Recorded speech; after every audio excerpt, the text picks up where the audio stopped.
এক বুক জমানো আবেগ, এক আকাশ মেঘ সমান অভিমান, এক হৃদয় ভরা কষ্ট যখন কারো প্রেমময় অনুভূতির ছোঁয়া পেতে থাকে, সেগুলো কোনো এক অদৃশ্য শক্তির মাধ্যমে ভস্মীভূত হয়।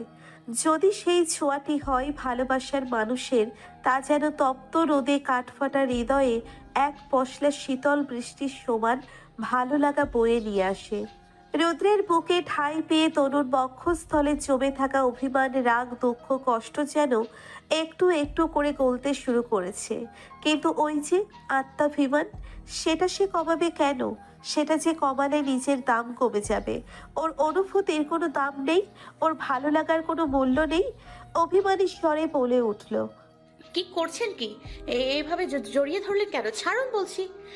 তনুর কথায় থোড়াই কেয়ার করে। রুদ্র তখন তার নিজের কাছে ব্যস্ত।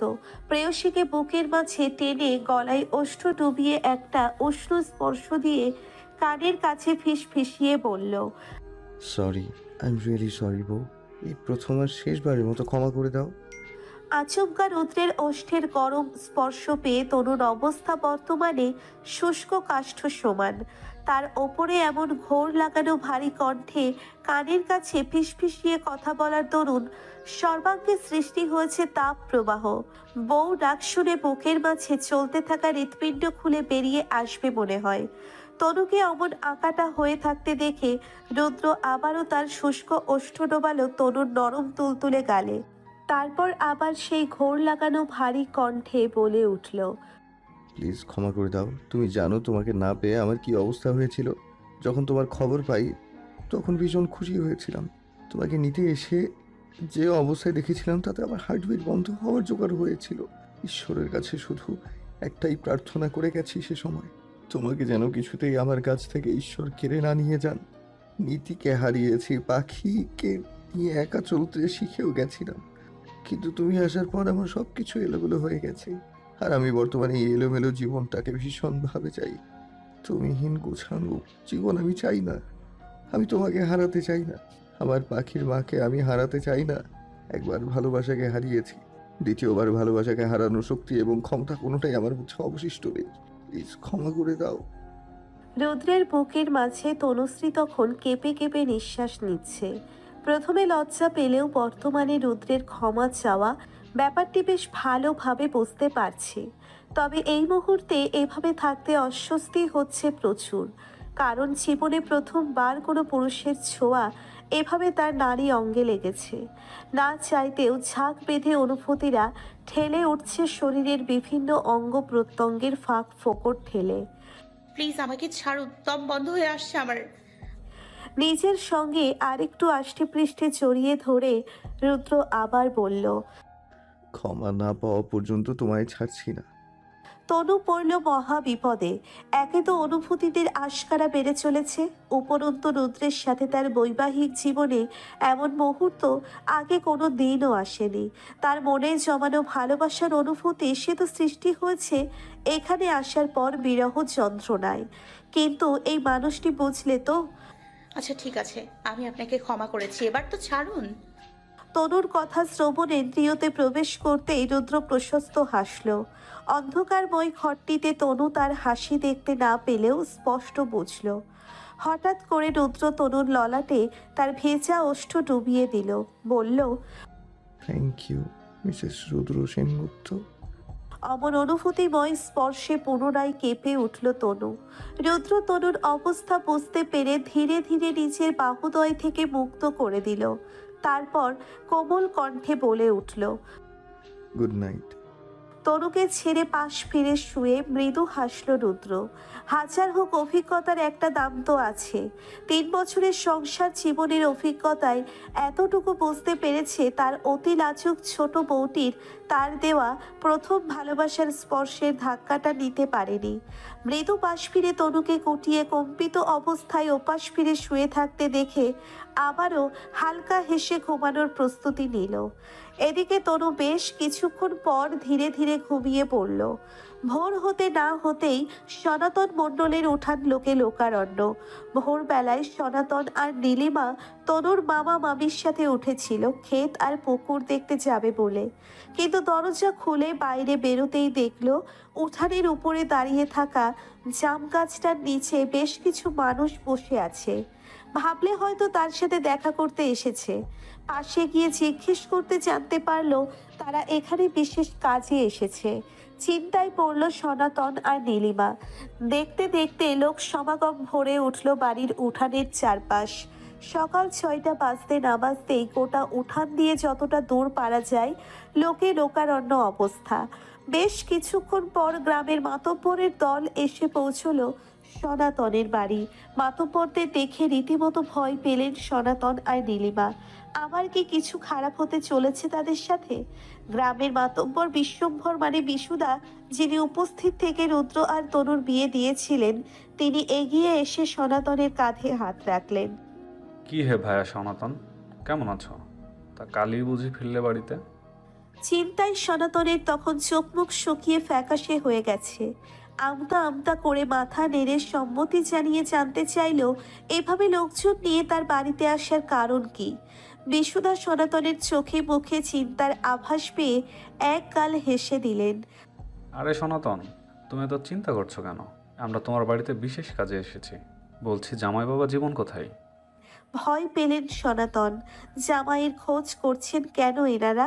তাহলে কি প্রলয় কোনো ফোন দিয়ে এসেছে রুদ্রের ক্ষতি করার? না না, তিনি নিজের জীবন দিয়ে হলেও মেয়ে জামাইকে রক্ষা করবেন। চোখ মুখ শক্ত করে সনাতন বলে উঠলেন। কি প্রয়োজন আপনাদের আমার জামাইকে দিয়ে? একবার ক্ষতি করে আপনাদের মন ভরেনি, তাই না? দয়া করুন আপনারা।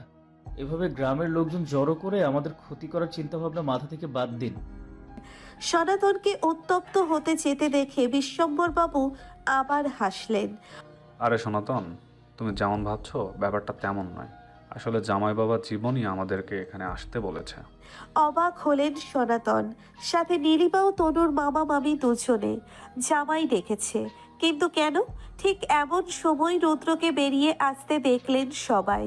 একটা সাদা রঙের টি শার্টের সঙ্গে ব্ল্যাক কালারের ট্রাউজার পরে পকেটে হাত ঢুকিয়ে বেরিয়ে এলো ঘর থেকে। চোখে তার হালকা পাওয়ারের চশমা। এক মারাত্মক স্নিগ্ধ সুদর্শন পুরুষ আস্তে করে সকলের সামনে এসে বিশ্বম্ভর বাবুর দিকে হাত এগিয়ে দিয়ে বলল, শুভ সকাল।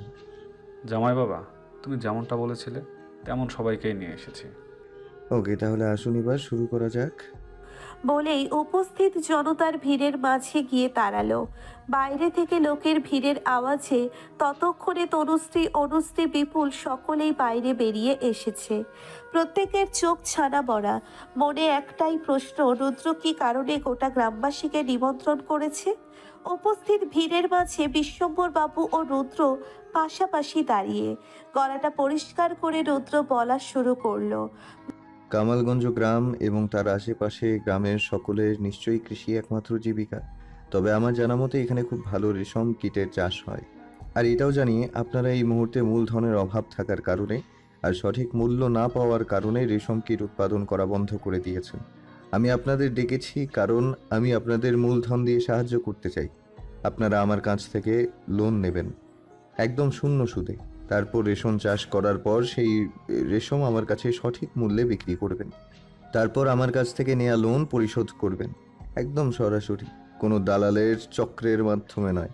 এতে করে আপনারা যেমন আর্থিকভাবে উপকৃত হবেন আর আমিও খুব সহজ উপায়ে রেশম ক্রয় করতে পারবো আপনাদের কাছ থেকে।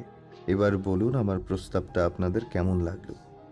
মুহূর্তের মধ্যে গুঞ্জন ছড়িয়ে গেল গ্রামের প্রত্যেকটা মানুষের কানে কানে। আবাল বৃদ্ধ বনিতা প্রত্যেকের মুখে হাসির রেশ। আসলেই দালাল চক্রের কবলে পড়ে রেশম চাষ তারা বন্ধ করে দিয়েছে। সঠিক মূল্য না পাওয়ার কারণে তারা প্রচুর দেনা দায়িকতার সম্মুখীন হয়েছে। কারো কারো তো নিজের চাষের জমি এমনকি ভিটে বাড়ি পর্যন্ত বন্ধক রাখতে হয়েছে সেই ধার দেনা শোধ করার জন্য। প্রত্যেকেই উঠে হাত তুলে আনন্দের সাথে সম্মতি জানালো। সঙ্গে সঙ্গে রুদ্র বলল, আপনারা আমার প্রস্তাবে রাজি হয়েছেন দেখে আমি খুব খুশি হয়েছি। আমার শ্বশুরমশাই সনাতন মণ্ডলের কাছে প্রত্যেকে এসে নিজের নাম, অ্যাকাউন্টের নম্বর সহ সরকারি সমস্ত কাগজপত্র জমা দিয়ে যাবেন। আমার ম্যানেজার এসে সমস্ত নথিপত্র দেখে নিয়ে যাবে। তারপর তার 1 সপ্তাহের মধ্যেই আপনাদের লোন দিয়ে দেওয়া হবে। তারপর আগামী কয়েক মাসের পর উৎপন্ন রেশম বাজার দরে আমার ম্যানেজার, ইনফ্যাক্ট আমি নিজে এসেও ওটা কিনে নিয়ে যাব, যাতে আপনাদের কোনো দালাল চক্র ফাঁসাতে না পারে। আপনাদের খাটুনির পয়সা আপনাদের ঘরেই আসে। তাহলে সকলে এবার আসুন। নমস্কার। একে একে ভিড় কমতে থাকে বাড়ির উঠান থেকে। সকলের মুখে সনাতন আর রুদ্রের প্রশংসা। গর্বের সম্মানে সনাতনের বুক ফুলে উঠল। চোখে জল, মুখে হাসি দিয়ে সনাতন রুদ্রকে জড়িয়ে ধরে বললেন, দীর্ঘজীবী হও বাবা, খুব ভালো থাকো, সুখে থাকো। আমার পরিবারের সাথে সাথে এগোটা গ্রামকে উন্নয়নমুখী করে তোলার যে মহাযজ্ঞ তুমি শুরু করতে চলেছ, তা যেন সফল হয়। রুদ্র হালকা মুচকি হেসে সামনে তাকাতেই দেখে তার প্রেয়সী লাজুক চোখে শাড়ির আঁচলে নিজের আঙ্গুল পেঁচাতে ব্যস্ত। চোখ মুখ জুড়ে খুশির উজ্জ্বলতা ছড়িয়ে পড়েছে। How dare you slap me! তোমার সাহস কি করে হলো আমাকে থাপ্পড় মারার? একটা নয়, 100টা মারবো, কারণ অধিকার আছে তাই। আর আমি যতবার তোমাকে আবিরের সাথে ডলা করতে দেখব, ঠিক ততবারই মারবো। অধিকার? কিসের অধিকার? Who the hell are you? আমি তোমার ভালোবাসার মানুষ, হবু স্বামী তোমার। হবু স্বামী?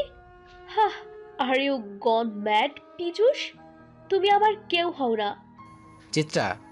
Yes Piyush, you are just my time past. কি? আমি তোমার টাইম পাস? বিগত 3 বছরের সম্পর্কে তুমি টাইম পাস বলছো? কেন? এই আবিরের সাথে নতুন সম্পর্কে তৈরি হয়েছে তাই?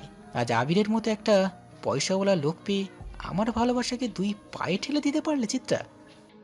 ভালোবাসা মাই ফুট?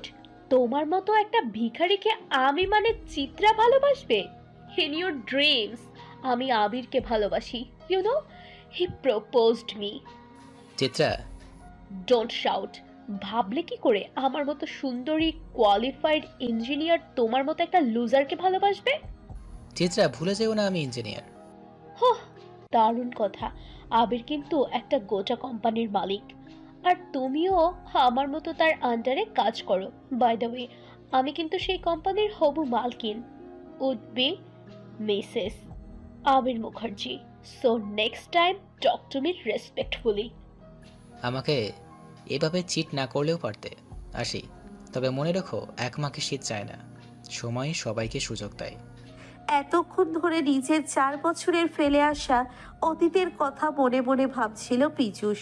হাতে তার এই মুহূর্তে একটা সিভি লেটার, যেখানে বড় বড় করে লেখা চিত্রাঙ্গদা সিনহা, আর্কিটেকচার ইঞ্জিনিয়ার। সিভিতে লাগানো পাসপোর্ট সাইজের ছবিটি দেখে যে কোনো মানুষ রূপের জালে ফাঁসতে বাধ্য। তবে মনে মনে একটাই প্রশ্ন, তাহলে মিসেস আবির হওয়া কি আর শেষ পর্যন্ত হয়ে ওঠেনি, যে শেষ পর্যন্ত নতুন চাকরি খুঁজতে হচ্ছে? মনে মনে হেসে ওঠে। তারপর ম্যানেজারকে ফোন করে। ম্যানেজার আসতেই বলে, মিস চিত্রাঙ্গদাকে ইমেল করে জানিয়ে দিন ওনার চাকরি হয়ে গেছে, আগামী পরশু ওনার জয়েনিং। ম্যানেজার সাহেব সম্মতি জানিয়ে কেবিন ত্যাগ করেন। খাটের ওপরে অনবরত বেজে চলেছে মোবাইল ফোনটি। রুদ্র ঘরে নেই। সে তার শালাশালিদের নিয়ে এই মুহূর্তে ভীষণ ব্যস্ত। অনবরত ফোনের আওয়াজে বিরক্ত হয়ে তনু ফোনটিকে হাতে নিতেই দেখে ওপরে সরোজিনী দেবীর ছবি ভাসছে।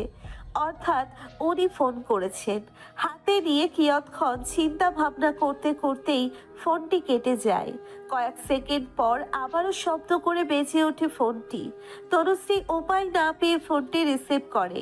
ওপাশ থেকে পাখির কান্না শুনতে পায়। মোচড় দিয়ে ওঠে হৃদয়। হ্যালো রুদ্র, কেমন আছিস বাবা? তনু ওরা সবাই কেমন আছে? তুই কবে ফিরবি বাড়ি? মেয়েটার শরীর যে ভালো না। আমি তনু বলছি। ভালো আছো মা? পাখির কি হয়েছে? মেয়েটার 3 দিন ধরে জ্বর, ওষুধ জল খাবার কিচ্ছু খেতে পারছে না। আমি ওকে সামলাতেও পারছি না একা একা। মারে, যদি আমাদের ক্ষমা করে দিয়ে থাকিস, এবার বাড়ি ফিরে আয় মা। আমাদের কথা নয় বাদই দিলাম, অন্তত মেয়েটার জন্য হলেও ফিরে আয়। ও যে তোকে ছাড়া সম্পূর্ণ একা। সারাদিন সারাক্ষণ শুধু মাম্মাম মাম্মাম করে। তোর ভিডিও দেখিয়ে দেখিয়ে এতদিন শান্ত করে রেখেছিলাম। বিগত 3 দিন ধরে জ্বর হওয়ার কারোর কথা শুনতে চাইছে না। প্লিজ মা, এভাবে এই বুড়ো মাটাকে আর কষ্ট দিস না। ফিরে আয় মা। আমি আসছি মা, আজই আসছি। তুমি শুধু রাত পর্যন্ত পাখির খেয়াল রাখো। বলেই ফোনটা কেটে ছুটল রুদ্রের খোঁজে। এদিকে রুদ্র অনুর মন খারাপ দেখে তার সাথে কথা বলাই ব্যস্ত। তুমি আমাকে নিজের বড় দাদা হিসেবে মানো তো? হুম। তাহলে কি হয়েছে আমার সঙ্গে শেয়ার করবে না? আসলে সকালে আমার বান্ধবীদের সাথে দেখা করতে গিয়েছিলাম। সেখানে গিয়ে জানতে পারি তারা কলকাতার সাউথ পয়েন্ট কলেজে অ্যাডমিশন নিচ্ছে। তাই মনটা ভীষণ খারাপ হয়ে গেছে। তুমি কি কলকাতাতে পড়াশোনা করতে চাও? হ্যাঁ চাই, কিন্তু বাবা তো রাজি হবে না। ওসব না হয় তুমি আমার উপর ছেড়ে দাও, আর নিজের দরকারি ডকুমেন্টস থেকে শুরু করে জামা কাপড় যা যা লাগে সব প্যাক করে নাও। ঠিক এমন সময় হন্তদন্ত হয়ে রুমে প্রবেশ করে তনু। রুদ্র আর অনু অবাক চোখে তাকায় তনুর মুখের দিকে। চোখ দিয়ে অঝরে ঝরে পড়ছে অশ্রুধারা। তনুকে কাঁদতে দেখে রুদ্র বিচলিত হয়, সাথে অনুও। কি হয়েছে, এভাবে কাঁদছো কেন? আমি এই মুহূর্তে বাড়ি ফিরতে চাই। শুনছেন আপনি? এই মুহূর্তে। ঠিক আছে, বাড়িতে যাবো তো আমরা, কিন্তু তার আগে বলো কি হয়েছে, এভাবে কাঁদছো কেন? পাখি অসুস্থ, 3 দিন ধরে জ্বর। আমার আমার মেয়েটা কাঁদছে মিস্টার সেনগুপ্ত, ও কাঁদছে। আমি আর এক মুহূর্ত এখানে থাকতে পারবো না। আমাকে যে করেই হোক আজকের মধ্যে আমার মেয়ের কাছে নিয়ে চলুন। মেয়ের অসুস্থতার খবর পেয়ে যতটা না বিচলিত হয়েছে রুদ্র, তার থেকে বেশি বিচলিত হয়েছে তনুর কান্নামাখা আহাজারি শুনে। তনুর কান্নার শব্দ পেয়ে সনাতন, নীলিমা, স্বপন আর তার স্ত্রী ব্যস্ত পায়ে রুমে প্রবেশ করলেন। তারপর সকল বৃত্তান্ত শুনে দুপুরের পর যেতে দেওয়ার সিদ্ধান্ত নিলেন। দুপুরের আগুন রোদে জাতীয় সড়কের ধুলো উড়িয়ে বেগে ছুটে চলেছে 4 চাকার বাহন দুটি। রুদ্র, অনু আর তনুকে নিয়ে মাঝের সিটে। গাড়ি চালাচ্ছে ড্রাইভার। পেছনে ছুটে চলেছে বডিগার্ডদের গাড়ি। হ্যাঁ, অনুকে তার পছন্দ মতো কলেজে ভর্তি করানোর সিদ্ধান্তটি মেনে নিয়েছেন সনাতন। প্রথমে একটু আপত্তি থাকলেও রুদ্রের কথায় না করতে পারেননি তিনি। তাছাড়া নীলিমাও চান মেয়ে এই গ্রামের পরিবেশ থেকে বাইরে বের হোক, কারণ তনু অসাধারণ সুন্দরী। এখন থেকেই যে পরিমাণে বিয়ের সম্বন্ধ আসা শুরু হয়েছে, তাতে করে কতদিন তিনি মেয়েকে ঘরে রাখতে পারবেন সেটা নিয়ে সন্দেহ আছে। নীলিমার নিচে দুধালতা ফর্সা, কিন্তু মেয়ে অনুশ্রী হয়েছে একদম কমলা লেবুর মতো গায়ের রং। সচরাচর অমন রং সাধারণত দেখা যায় না। তাতে করে চোখ, নাক, ঠোঁট, মুখ ঈশ্বর যেন তুলি দিয়ে এঁকে রেখেছেন। তাই ভয় হয় পলাশির মতো আবার কোনো উটকো গুন্ডা সন্ত্রাসীদের নজরে না পড়ে। কলকাতা শহর আধুনিক হওয়ায় যত্রতত্র সুন্দরীদের ছড়াছড়ি, তাই এভাবে কারো নজরে আসারও সম্ভাবনা নেই বললেই চলে। তাছাড়া রুদ্রের ছায়ায় থাকলে কেউ অনুশ্রীর দিকে চোখ তুলে তাকাতেও সাহস পাবে না। আর নীলিমার মনের ইচ্ছে মেয়ে আরো শিক্ষিত হোক, নিজের পায়ে দাঁড়ানোর চেষ্টা করুক অন্তত। প্রায় সন্ধ্যা হতে না হতেই রুদ্রদের এয়ারপোর্টে পৌঁছলো গাড়ি দুটি। তারপর অনুকে নিয়ে তনু আর রুদ্র ছুটল তাদের 6 তলার সেই বিলাসবহুল ফ্ল্যাটে। কলিং বেল চাপতেই শেফালি এসে দরজা খুলেই বলেই চাপটে ধরল তনুকে। সরোজিনী পাখিকে নিয়ে ঘর থেকে শেফালির আওয়াজ শুনে বেরিয়ে এলেন। পাখি যখন জ্বরে নেতিয়ে শুয়ে আছে সরোজিনীর ঘাড়ের উপর, তনু ব্যস্ত পায়ে শেফালিকে ছাড়িয়ে সরোজিনী এর কোল থেকে পাখিকে নিয়ে চাপটে ধরল নিজের বুকের মাঝে। অজস্র চুমুতে ভরিয়ে দিল ছোট্ট প্রাণের মুখমণ্ডল। মাম্মা দেখো, হেসে গেছি। চোখ খুলো মাম্মা, চোখ খুলো। দরজায় দাঁড়িয়ে রুদ্র অবাক নয়নে দেখছে এক নারীর মাতৃত্বের বহিঃপ্রকাশ। তবে অনুর মুখে কোনো বিস্ময়ের প্রকাশ নেই, কারণ সে জানে তার দিদি কতটা মমতাময়ী। অনুকে দেখে সরোজিনী প্রশ্ন চোখে তাকাতেই রুদ্র তার পরিচয় করিয়ে দিল। অনু সরোজিনীকে প্রণাম করতেই সরোজিনী বুকের মাঝে আগলে নিলেন তাকে। তারপর অনুকে একটা গেস্ট রুমে দেখিয়ে সেখানেই থাকার ব্যবস্থা করে দিলেন। কেটে গেছে 3টে দিন। পাখি তনু আসার পরের দিন থেকেই সুস্থ হতে শুরু করেছে, জ্বর আর আসেনি। তবে খাবারে যে অনীহা ছিল তা এখনো আছে। তনু অনেক কষ্ট করে ভুলিয়ে ভালিয়ে খাবার খাওয়ায়। এরই মধ্যে চন্দনা তার লেজুর বোন মেঘনাকে নিয়ে হাজির এই বাড়িতে এসে তনুকে দেখে যেন আগুনে ঘি ঢালার মতো পরিস্থিতি।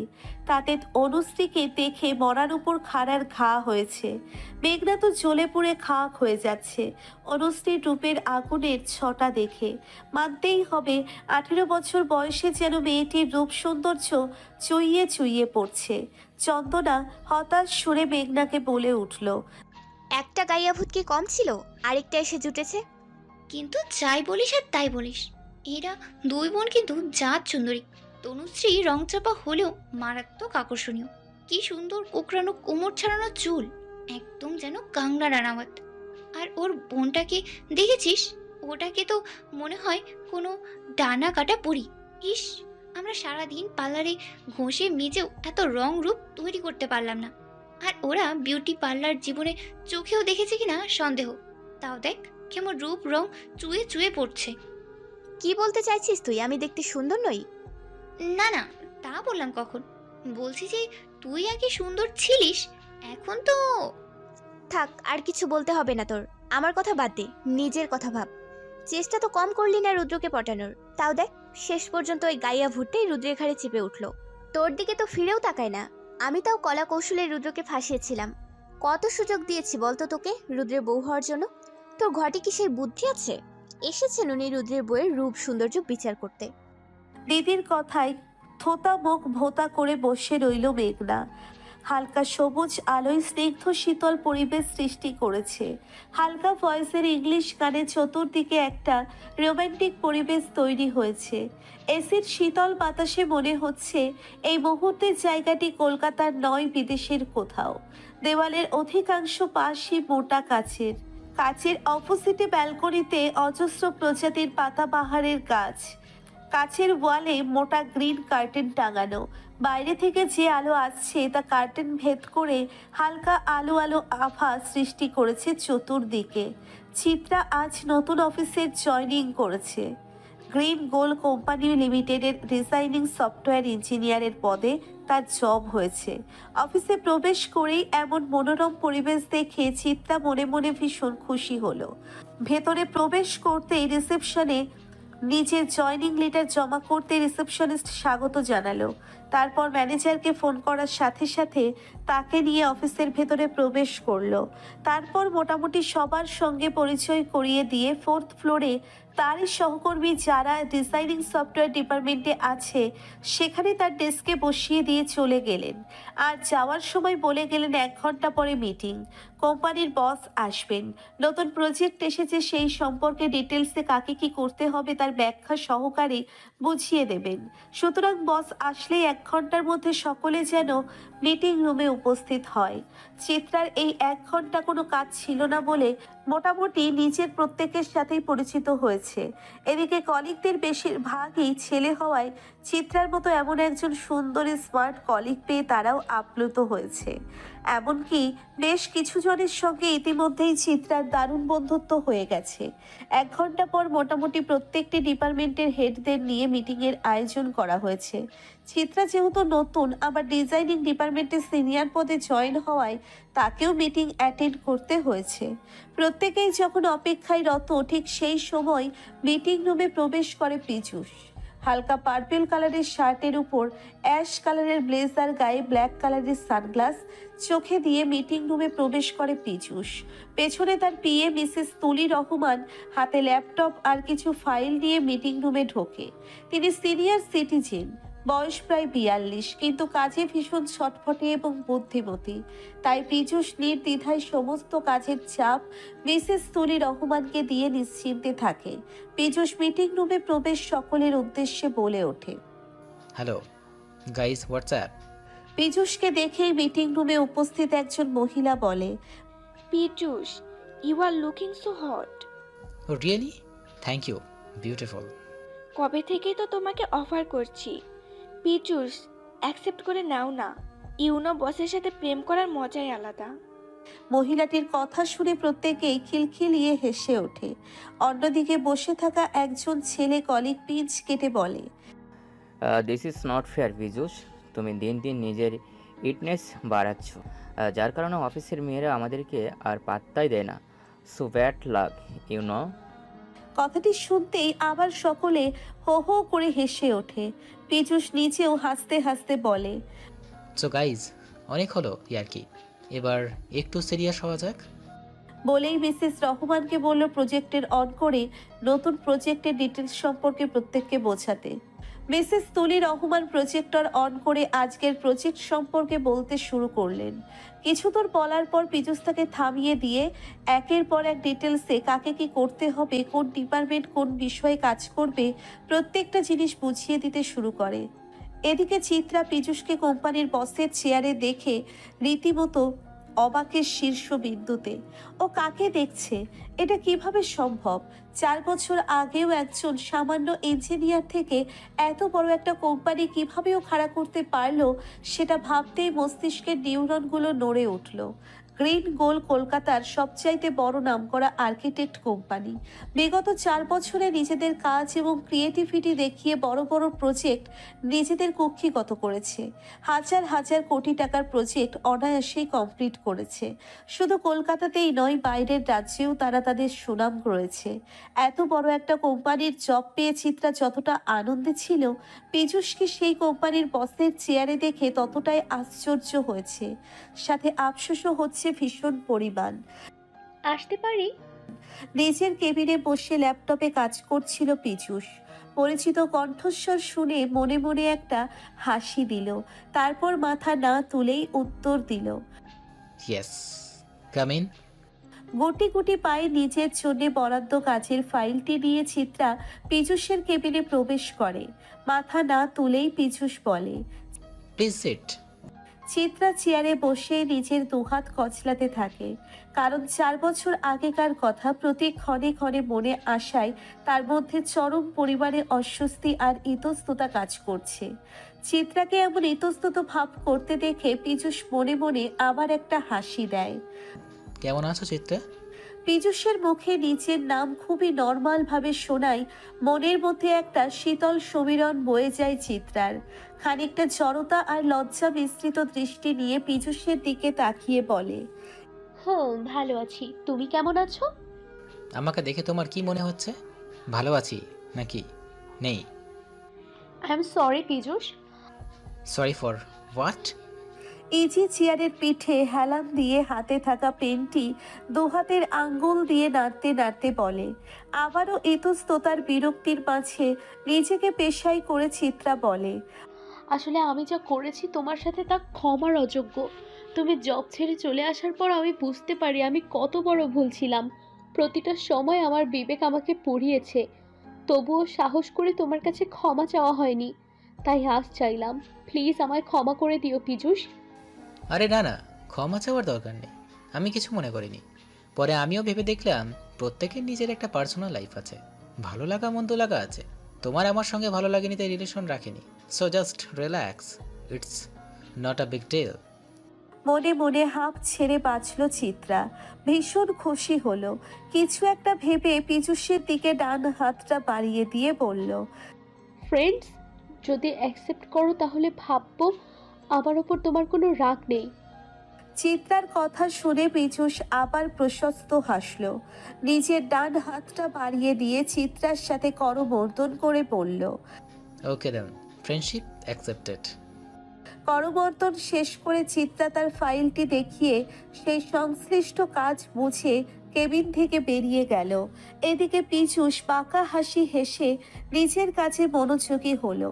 আজকাল নতুন কলেজে এসে অনুর ভালো লাগার সাথে সাথে খারাপ লাগাও যুক্ত হয়েছে, কারণ জুনিয়রদের ওপর সিনিয়রদের র্যাগিং, প্রায় দিনই ফার্স্ট ইয়ারদের উপর দাদাগিরি দেখায় সিনিয়র কিছু ছেলে মেয়ে। এখনো পর্যন্ত তাদের নজর অনুর আর তার 2 বান্ধবীর উপর পড়েনি, তাই ভয়ে ভয়ে লুকিয়ে লুকিয়ে ক্লাসরুমে প্রবেশ করে তারা। যদি একবার নজরে আসে তাহলে আর রক্ষে নেই। কিছুদিন আগে ওদেরই ক্লাসের একটা মেয়েকে দিয়ে প্রত্যেকের সিগারেটের আগুন জ্বালাতে হয়েছিল। মেয়েটি ভয়ে প্রায় কেঁদেই দিয়েছিল। মেয়েটির কান্না দেখে ওই শয়তানগুলো দাঁত বার করে হাসছিল। কিন্তু আজ কলেজে গিয়ে অনুশ্রীর আর রক্ষে হয়নি। কলেজ গেট দিয়ে ঢোকার সময়ই ওই সিনিয়র দলের একজন ওকে ইশারা করে ডাকতে থাকে। ভয়ে পা জমে যায় তনুশ্রীর। প্রতিদিনকার মতো অঙ্কিত দেবনাথ তার দলের প্রায় 14 জন ছেলে মেয়ে নিয়ে গেটের ধারে আড্ডা দিচ্ছিল। অঙ্কিতের দলের এই সব কয়টাই ধনী পরিবারের ছেলে মেয়ে এবং সঙ্গে সঙ্গে ভীষণ রকমের বাজি। পড়াশোনার নামগন্ধ নেই, অথচ সারাদিন শুধু আড্ডাবাজি আর পার্টি করে বেড়ায়। মন্ত্রী প্রকাশ দেবনাথের একমাত্র সুপুত্র অঙ্কিত দেবনাথ। তার দলে 4টে মেয়ে আছে, রোশনি, সোনিয়া, পিউ আর টিনা। কলেজের ফার্স্ট ইয়ারের যত মেয়েদের উপর র্যাগিং এই 4 জনই করে।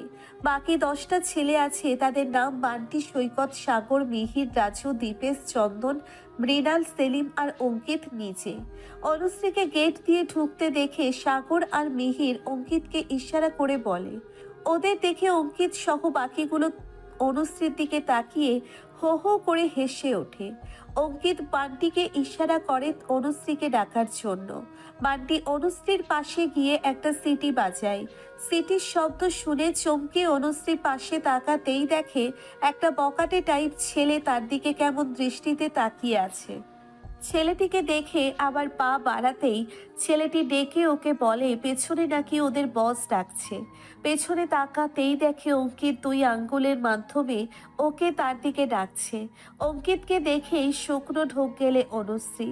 তারপর আস্তে আস্তে ধীর পায়ে পৌঁছই অঙ্কিতের সামনে। মাথার সব চুল লাল করা আর ছোট ছোট করে কাটা। সামনের চুল কটা বড়, সেগুলো আবার সাদা রং করা এবং সেগুলো এতটাই বড় যে চোখের উপরে সে পড়েছে। ডান ভ্রুর উপর রিং বসানো, বাঁকানে 3টে ইয়ার রিং পরা। বাম ভ্রুর মাঝখান দিয়ে মাথার বাম পাশের চুল বরাবর এক সমানে কাটা।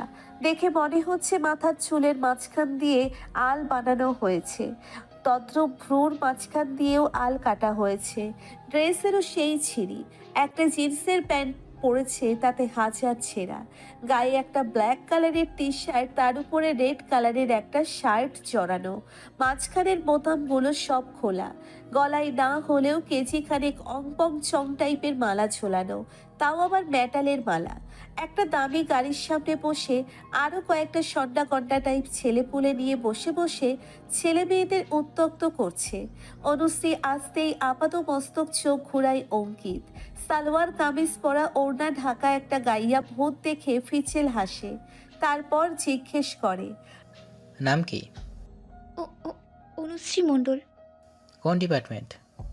ইংলিশ। খুকুমণিকে কাজ দেয়?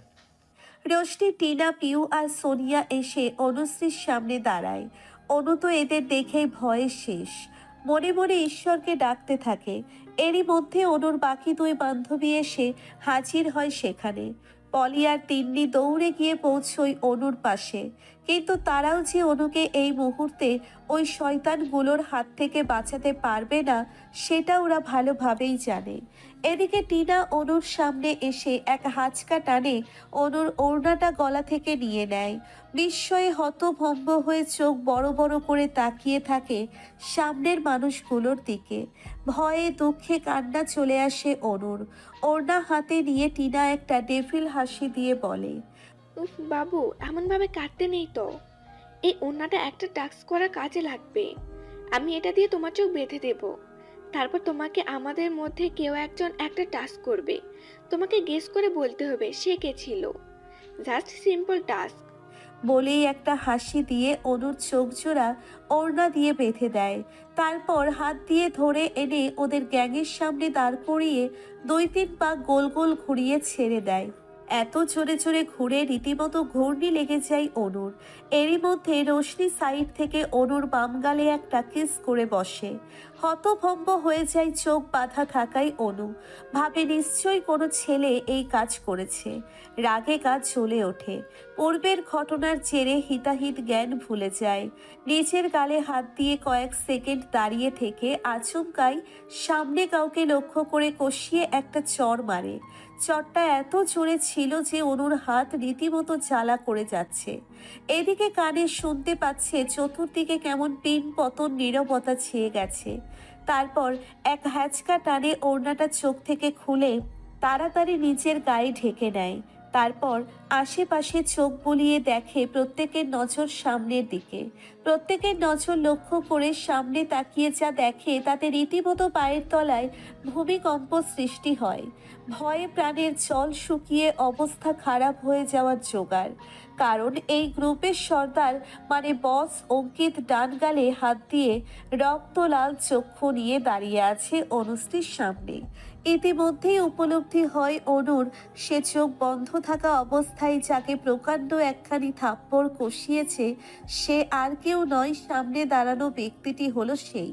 এদিকে পলি আর তিন্নি দৌড়ে এসে অনুশ্রীকে হ্যাচকা টানে ওখান থেকে বার করে নিয়ে আসে আর কানে কানে ফিসফিসিয়ে বলে, হতচ্ছাড়ি, কি করেছিস তুই এটা? তোকে তো ওই রোশনি চুমু খেয়েছিল, আর তুই থাপ্পড়টা মারলি ওই বদের হাড্ডি দলের পান্ডাকে। তুই শেষ এবার, তোর যে কি হবে ঈশ্বর জানে। এদিকে পলির কথাগুলো শুনে রীতিমতো হাত পা ছড়িয়ে কাঁদতে ইচ্ছে করছে অনুর। সত্যিই তাই, ওই বদের হাড্ডিটা এবার যে ওর কি অবস্থা করবে ঈশ্বরই জানে।